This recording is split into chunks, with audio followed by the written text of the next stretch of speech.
Hi guys, welcome back to the course.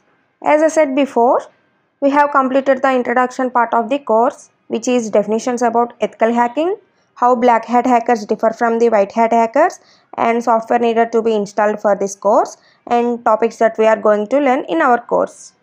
So, now we are going to concentrate on the actual course. Firstly, we need a virtual machine to do ethical hacking. Wait a second. First, what is virtual machine? It is very important for us to fully understand what it is. Let us say virtual machine is a machine within our physical computer which runs a parallel operating system with our operating system. I think it's a little bit confusing. So let us start like this. Mostly 99.9% people are running one of these three operating systems.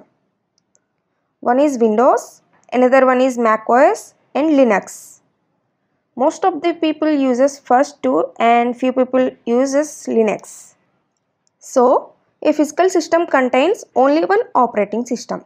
And the question is, can we run two operating systems in a single system? For example, let's say you are having Windows operating system on your computer. So, can you run Linux on the same system? Of course, yes, by the use of virtual machine. You can also run, let's say, 5 operating systems in a single computer. Now, let us see the hardware components of the physical machine.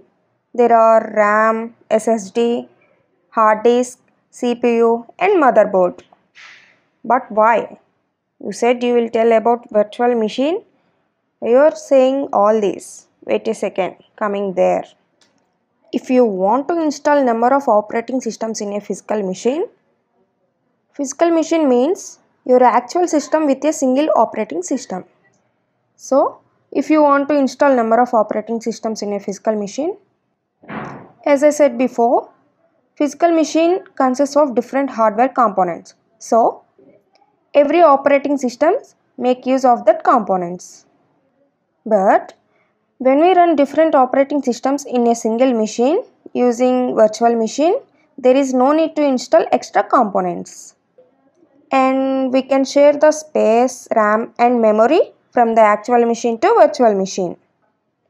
So hope you guys understand what actually the virtual machine is.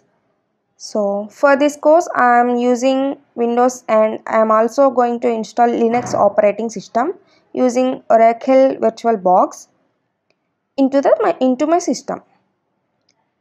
This is the end of this lecture. So in the next lecture we are going to know how to install required software into our system.